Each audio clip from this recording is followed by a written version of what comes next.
Hello everyone, and today I am tired. You want to know why I'm tired? Because I woke up at about 4 o'clock in the morning the other night and I wasn't able to go to sleep, and so I decided to scroll a little on my phone because literally nothing else I tried was working, and much to my horror, the third thing that graced my eyes when I opened Twitter.com was this. An image of Ned Fulmer on field advertising that he was a dom-leaning switch.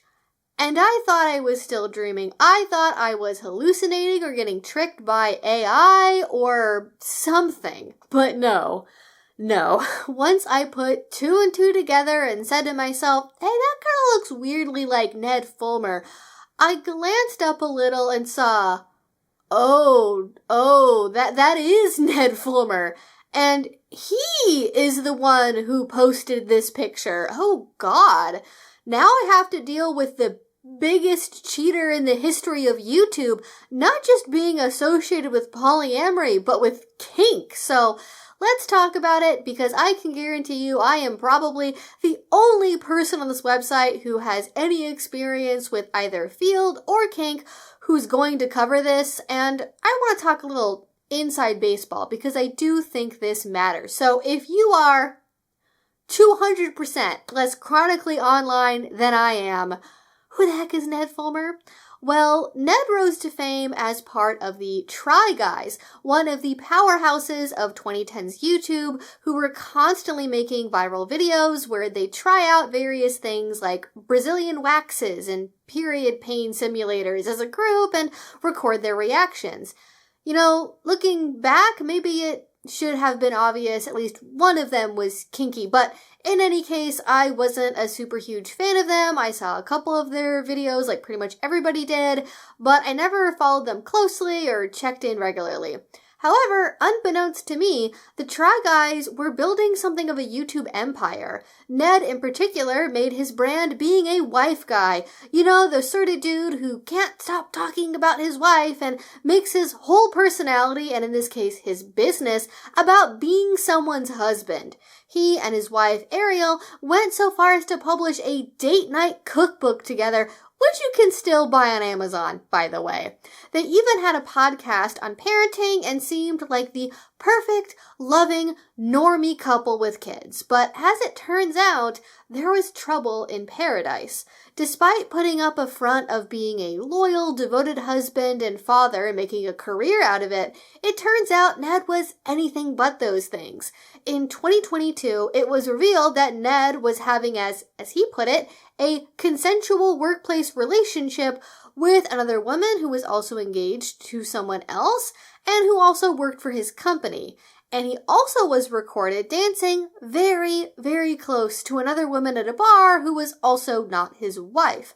To make matters worse, Ned was also apparently the head of the HR department of the company, the Try Guys company, and he was sleeping with an employee. So seriously, what is with these guys with getting a little bit of YouTube fame and then sleeping with coworkers and employees and fans? Can you really not help yourself? Just don't answer that if you're Ned and you're watching this, but in any case, this caused massive problems for the Try Guys as a business, and Ned was eventually ousted from the business in order to prevent further damage to the brand and to prevent liability issues. The whole situation absolutely blew up online and was covered extensively, even in mainstream publications and entertainment press, with people sharing numerous videos and photos of Ned out on dates in public in broad daylight with his affair partner. They were caught so red-handed that there was even a Nextdoor post of a couple having sex in a car in their neighborhood, and that car just happened to have the same license plate as Ned Fulmer. Go figure. At first, it seemed like Ariel and Ned might stay together, but ultimately they separated, which, good for her. I know that is not an easy choice when you have kids. Now, what do you hope would happen in this scenario? Well, if it was me, I would hope that Ned would slink off into social media shadow realm territory and never be heard from again. He'd just thank God that he made all of his money before being canceled in the good old days of YouTube, and then enjoy himself in his LA mansion or wherever, trying to avoid the shame of being forever known as the failed wife guy who cheated on his wife so badly in public the entire world found out about it. But if you know anything else about social media cancellations, you know that's not how it goes. Whether it's Shane Dawson or Jeffree Star or James Charles, they always go back to posting, no matter how many millions they already made. They might not show back up on the same platform, but slither back they do, hoping to reach the last drops of their still loyal audience to wring a few more dollars out of them. I truly don't know why people do this, especially influencers of that level. Are they all just really bad at money? Are they saddled to homes they can't sell with massive mortgages? I don't know. But I think it often has less to do with money and more to do with being addicted to fame.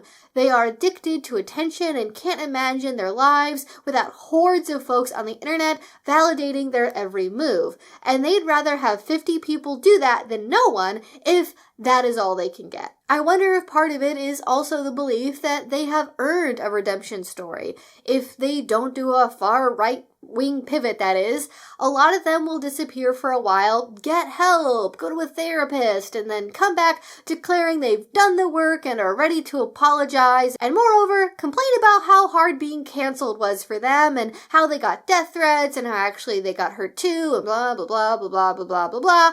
Who cares? It's all very boring because it happens literally every single time. They might come back to a much smaller audience, but they still have one. Usually. If nothing else, they just literally don't know any other way to make a dime. They can't stand the idea of being behind the scenes, helping other creators on a low-key social media basis, or editing videos or something. They have to be the stars, and so back on camera they go. It's pretty sad, really, but that is how they largely seem to operate. And that brings us back to Ned, because you see, Ned, just like all the other canceled creators before him, couldn't stand not having a spotlight anymore. So he bided his time and came back with what else but a podcast. Because of course he decided to be a podcast guy. But not just any podcast. Oh no. A podcast with the wife he cheated on. Ariel. And when I tell you that this is the cringiest video I have ever seen in my life, I am not exaggerating. I think making anyone watch this in full is a form of torture. It is awkward, it is painful, and the only redeeming quality it has is that Ariel makes it very clear that she does not forgive Ned and never will. But just in case you haven't heard Ned before and don't know what he's like, I think it's worth just getting a little taste because you'll want to keep that vibe in the back of your head for the rest of this conversation. So I am sorry. You've been warned. Here you go. I'm on the verge of standing up and walking out of this room. Absolutely. Same. I'm like, what the hell am I doing? What am I doing? It's hard to hear you saying fuck no, I don't forgive you. Of course I get it. When I don't know what to do with my face is I smile. Yeah. That is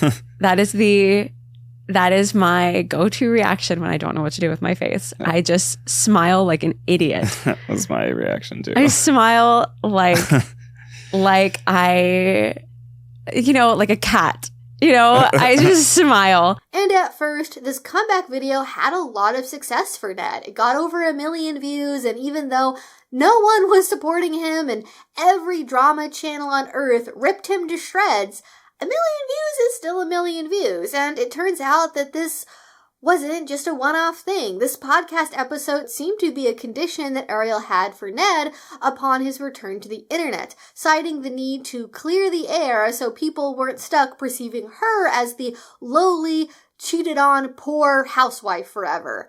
After that, though, Ned attempted to restart his career on YouTube with his new podcast, Rock Bottom.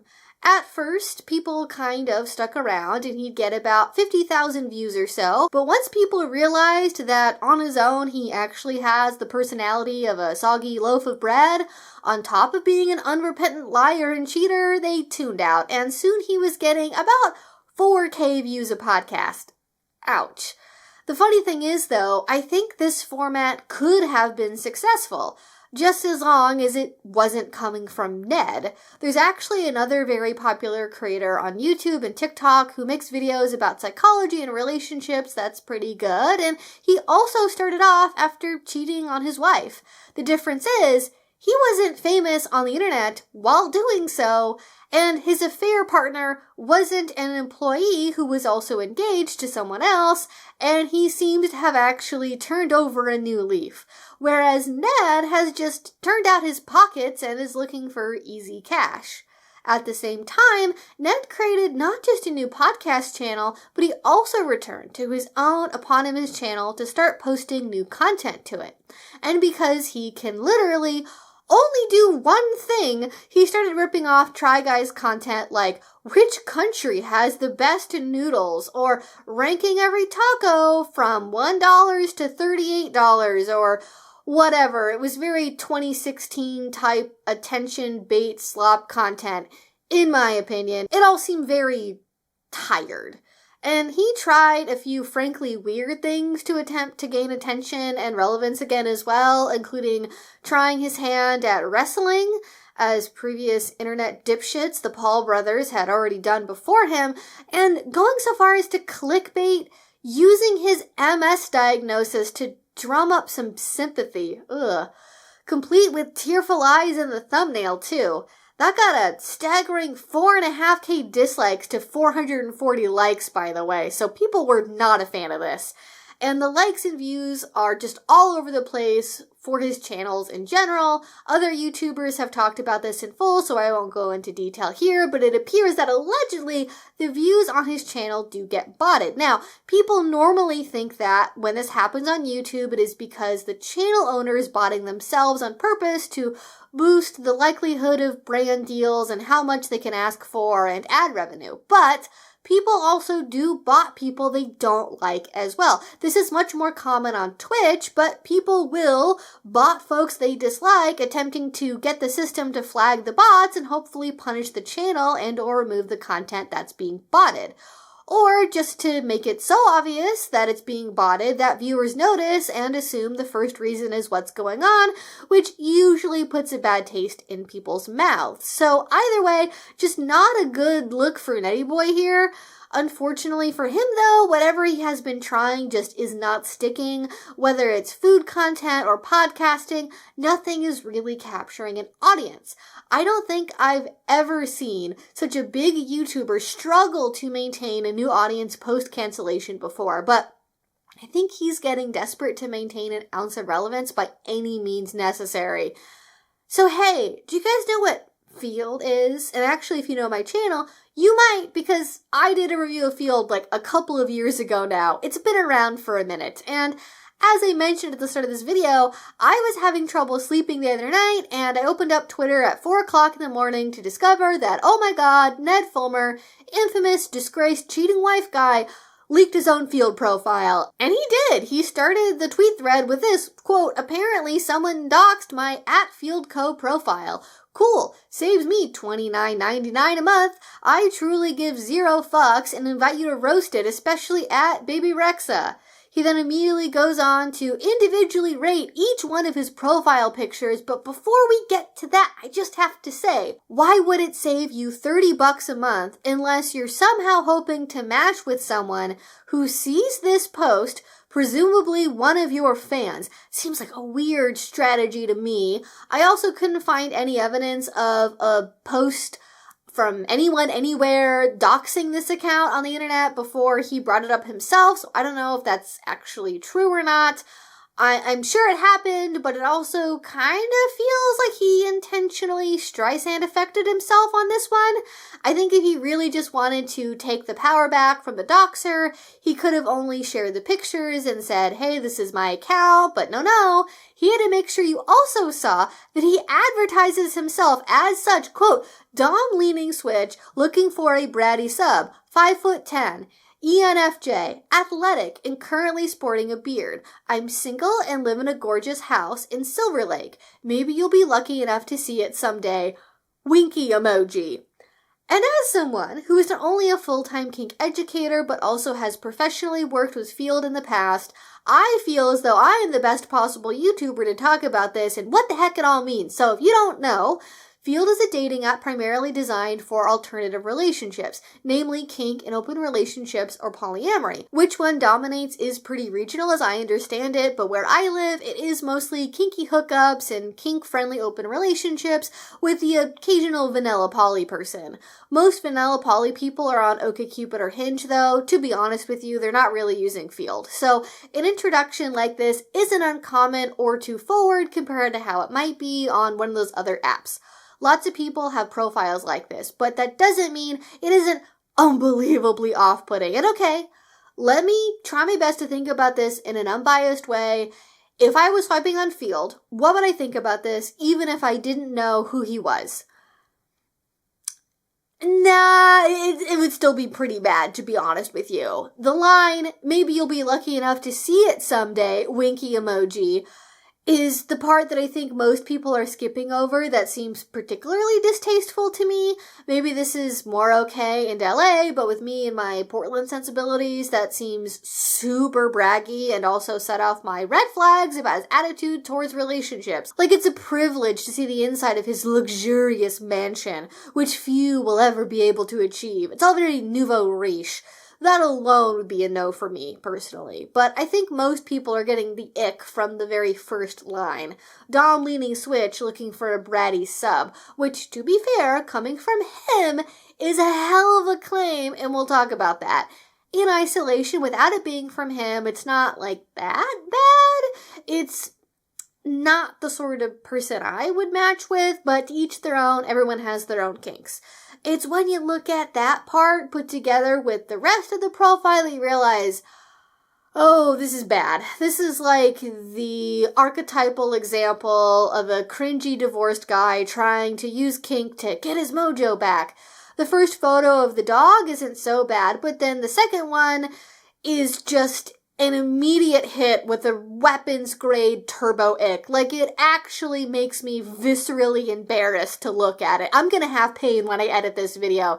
The suit is too small, and it's too tight, and the tie is outrageous, and I just know if the shot panned down, he would be in super tight-fitting, not flattering slacks to make him look like a cake pop, and he would almost assuredly be in sneakers. And the mask, oh my god, the mask, what? Like, are you trying to pretend you're into 50 Shades of Grey? Like, is that impressive to anybody? I do not understand. He claims this was from a school fundraiser, and both he and Ariel used it to take dating app photos, which is just fucking weird. Is this before the two of you broke up? Are you wingmanning each other? The fuck? What is happening there? And then also, if nobody needed to know this, why are you telling us? No one was asking. 0 out of 10, Ned. Fucking terrible. Go read some articles from Dye Workwear and try again, buddy. There's actually another photo at the end that's a little better, where it's like black and white, and he has a beard, and it's very cringy, but if your goal is make someone think you are capable of dominance at all, this is more convincing than the other one, 2 out of 10. And I don't think the other ones are really worth commenting on. It's very, like, typical overinflating my life dating app photos of, like, I'm kite surfing, I'm in a hot tub, I have friends, yay! Like, it's just boring, it's vanilla, who cares? And I actually responded to this on Twitter and just absolutely ratioed the hell out of him, which was pretty fun. So when I tell you no one on earth was defending him, no one on earth was defending him, except for a handful of bot accounts saying he's handsome. And I don't know if he was botting replies to make himself look better, or if someone that doesn't like him was doing it for him or what, but I can say I have never had bot interactions like that on any of my posts before, so it seemed pretty specific to it being something about him for whatever reason. I wouldn't put it past him to try and artificially create a sense of disagreement there, considering the fact that he was also linking directly to his profile on this post and seemed to believe it would save him time and money in finding a partner. Again, just, no, Ned, stop it. And from here, I think we're left with 2 questions. why did Ned do this? And is Ned actually a dom? And what's the discourse around Ned allegedly being a dom? On the first question, I'm tempted to go back and look at his floundering YouTube channels for answers. He was clearly trying anything to make a comeback work, going for outdated viral topics, clickbaiting his health, making a podcast, and none of it was working the way that he was used to that working.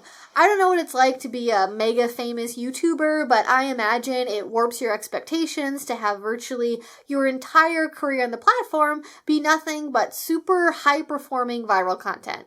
You get used to it, you expect it, and he maybe felt he could rather easily recreate that success because he'd already done the formula once. He'd seemed very willing to engage in the discourse, make fun of himself, and especially do things that would get drama channels and news outlets to talk about him.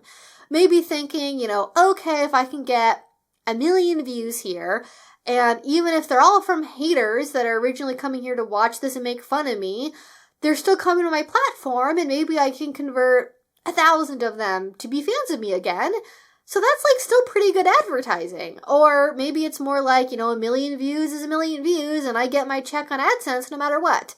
If he's really desperate for money, he may be just trying to get eyeballs. Any eyeballs, by any means necessary. A number of vanilla people have speculated that this is all part of some kind of elaborate humiliation kink. It's actually the most common reply to most of what he puts on the internet. And I just want to say, people with humiliation kinks do not deserve to be compared to this man, groveling for money and attention online. Folks who are into humiliation as a kink are by and large pretty nice people who don't act out like this on the internet. I think if he did have a kink for it, he'd probably go back to the same well over and over and over again, always bringing up the divorce, trying to egg people on in very specific ways. But he doesn't seem to be doing that. The vibe I get is that he is just completely desperate to change his image, to make anyone think he is cool or interesting or likable or a nice guy at all. And he probably also really needs the money because what other skills does he have? Not like he can work in, HR again. He went to Yale? Okay, cool. Well, so did George W. Bush. That's not really great company there. I think if there is anything humiliation-oriented going on here, it's probably just the mundane humiliation of begging for anyone to notice him and to have a scrap of relevance because it's the only way he can earn a living. Debasing himself in the name of the almighty dollar, sure, but probably not in the name of anything sexual, if I had to guess. According to Ned himself, though, we've got it all wrong. As he followed up the other day, quote, "Do I wish my kinky dating profile had not been leaked? Of course, yes. Given that it was, am I grateful that I can now just be myself? Yes, absolutely. But do we think that he's really being himself here? I would say no. Not fully, anyway. The way he did it was just too intentional. He could have blurred or cropped out the text of the profile. There was no reason to share that part of it. He wanted us all to know that he identified as a dom-leaning switch for a reason. Considering his short foray into wrestling, I wouldn't put it past him at all to have that be part of a persona he's putting on, or sharing, in this case, to drum up controversy. He's certainly famous enough to have a Raya account, isn't he? He's also in LA, too. Maybe he does. I don't know. I really, really do not buy it that this is some beautiful, kinky coming out moment for Ned Fulmer, but not because I don't believe that he's a dom. I actually think that he does think he's a dom, which does not make him one. I've seen a lot of, again, vanilla people speculate that he can't be a dom because he's so obviously a bottom, or he's into humiliation, or he's into pegging, or something like that.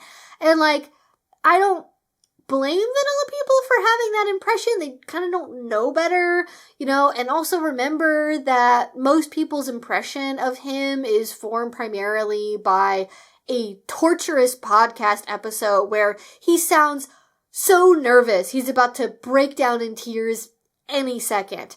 I do think it is hurtful, though, to basically say, you are pathetic and weird, and because you are pathetic and weird and I don't like you, I'm going to say that you must be a bottom and like being pegged because I don't like those things either.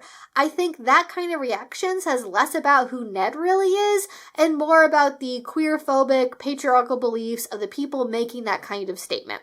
Being a submissive or enjoying pegging does not mean someone is weak, a liar, a cheater, wimpy, or feminine. Lots of submissive men and switches and people who like pegging are very, very masculine, in fact, and use their masculinity in their submission and while they're performing various activities. So I don't think that Ned is strictly a bottom, but I do think that Ned thinks he's a top or a dom because that makes sense with his previous behavior. Hear me out.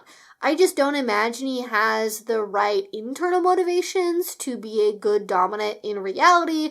It's like the difference between someone who declares that they're a dom because their ego is really fragile and they can't take challenge in a relationship, or they desperately need to control everything in their life, and someone who just is a dom because they are good at being a leader in a relationship. I do not think that Ned is good at being a leader. From what we know of him, he's a liar, he's cowardly, he grovels for attention, and he probably is the sort of guy who needs to dictate a relationship. Not from a place of strength and self-assuredness, but because he's terrified of the idea of anyone else having control. I imagine, based on his past cheating behavior, that power and control is important to him in dynamics. There are many reasons why people cheat, but there are disturbing corners of the internet where people are openly able to discuss their motivations for cheating. Some of them, the Andrew Tate types, cheat because they believe it's their masculine privilege to do so and that no one can tell them otherwise. Others cheat because they have a dead bedroom, and rather than getting a divorce or talking to their partner and saving everyone from that misery, they cheat. Others will do it because they like the control it gives them in a relationship. It's like having a secret power trip that only they know about, and they feel big and strong because they'll be able to get one over on their partner. And other people cheat because they're cowards. They don't feel secure in their masculinity. They're afraid of not being respected by their partners, and they get validation from being able to get away with cheating. Like, look, I must be a real man because not only does one woman want me, two do. And it's really sad and pathetic, but cheating makes them feel better about themselves, and so they keep doing it. And then there's even a more pathetic subtype of that last category who will tell you that they just kind of like oopsie daisy their way into cheating because they have no sense of boundaries along the way. They might be able to tell themselves, she came on to me, I didn't ask for it, but in reality, they never said no, they never put a stop to it, they never tried to put up a boundary because they liked the attention and validation they got from it, and they continued to say yes to it, and they continued to facilitate situations where they would be able to cheat, and then they lied either directly or by omission. We sometimes subconsciously paint all toxic and poorly behaved partners as being aggressors, but some of the worst can actually be very passive, faking being unthreatening and helpless while acting in ways that are actually pretty harmful. And I think these latter two categories are where Ned falls. I think that's why people perceive him as being the sort of pathetic wet blanket, which I agree he is. They think that submissive energy, but in reality, it's just wimp energy, and the two are not the same thing. He absolutely strikes me as the type of guy who'd probably struggle with his self-image and feeling manly enough. Need I go back to the suit photo? And he would probably get a lot of validation from being able to cheat. It also probably gave him a sense of control in the relationship too. I mean, his whole MO was being a wife guy, which in a way is sort of like your wife dictating your social existence. Like everything you are, your entire self-worth and self-image are all based off of being married to someone. That is a lot of power to give someone else, isn't it? It's not a very traditional masculine thing at all, since most married men, even with kids, are able to maintain a separate identity besides father or husband.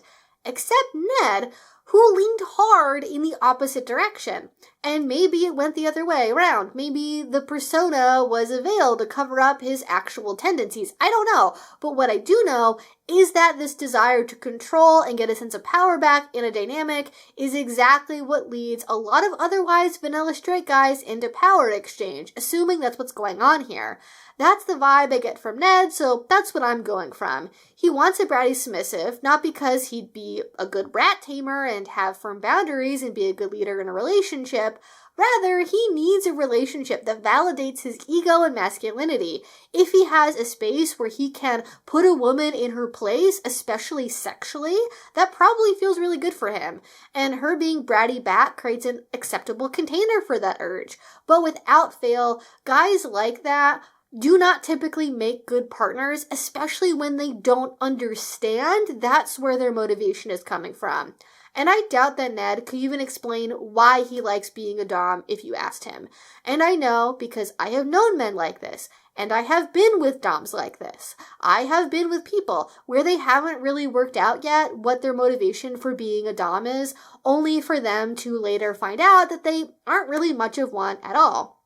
It reminds me of that one meme format where someone asks someone else, like, hey, this thing isn't this thing I'm afraid it is, right? And the person's like, no, of course it's not that thing. And then they immediately discover that it was, in fact, the thing that they were afraid it was all along.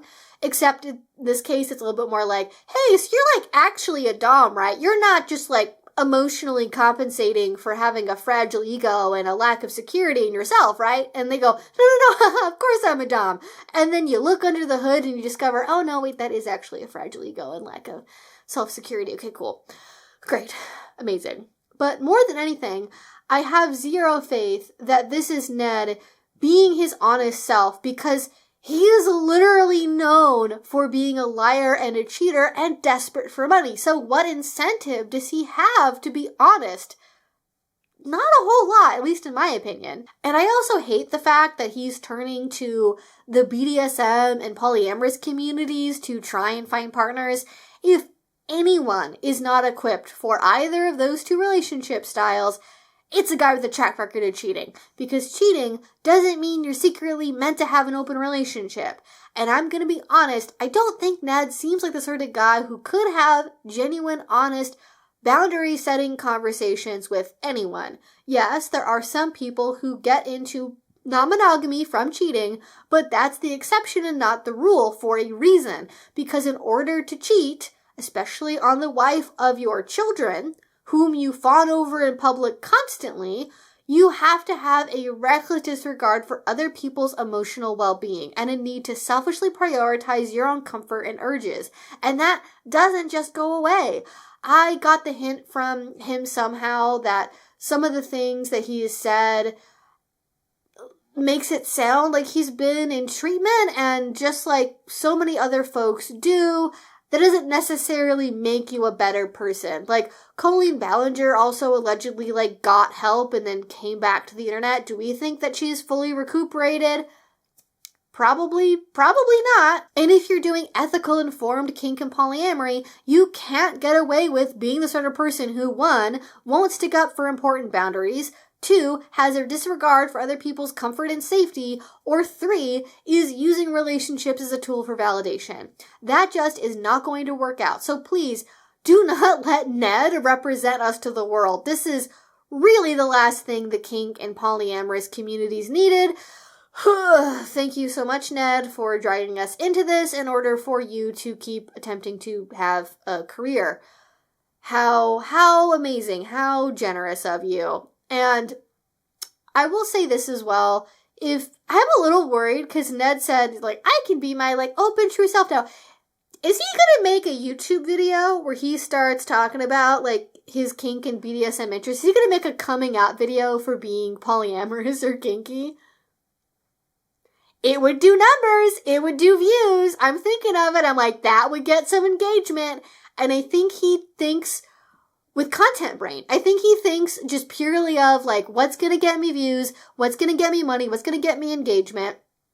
And of course, that seems like his main motivator. And I really don't want to have to deal with this more than I already have. But there you go. I think I had it in my 2026 bingo card that we were going to get like a high profile celebrity comes out as being kinky. And I did not think it was going to be Ned Fulmer having his field profile doxed, but there you go. I will also say, just to say it, doxing is wrong. Don't share people's dating app stuff, even if they're famous. I think with Ned, it maybe is a little warranted in the sense of like, hey, notification, this guy's like a known cheater, like, maybe there's a bit of an argument for that, but it still is icky. Just don't do it. You let somebody that's like Ned Fulmer, it's just weird. And now look at all the attention he's getting because of it. It's just silly. Anyways, this is not what I expected to have happen this week. And I don't know why BDSM keeps coming up in the weirdest and most disreputable ways. But when it does, I'm going to talk about it because I don't know what the vanilla drama tubers are saying about this, but I wanted to at least come out here and talk about this more because I was sure there was going to be some perpetuation of, I don't know if there's a term for hatred of male submissives or the sort of homophobia that underlines a disgust for pegging and even straight men that would be into pegging. But I know it's going to be in there because it was on other places on social media. So, yeah, just we can dislike Ned Fulmer and not throw submissive men and people who are into humiliation and people who like pegging under the bus, you know? Anyways, that's going to be it for now, you guys. Thank you so much for watching. I hope you enjoyed this. Please let me know your thoughts in a comment down below. If you're not already and you'd like to, please do subscribe because I make videos every week talking about kink and BDSM. And if you really want to support what I do, the best way you can do this with Patreon. Link to that will be down below. If you do already support me there, thank you so, so much. It means the absolute world to me. And until I see you all next time, I hope you have a great rest of your day and a great rest of your week. Bye-bye.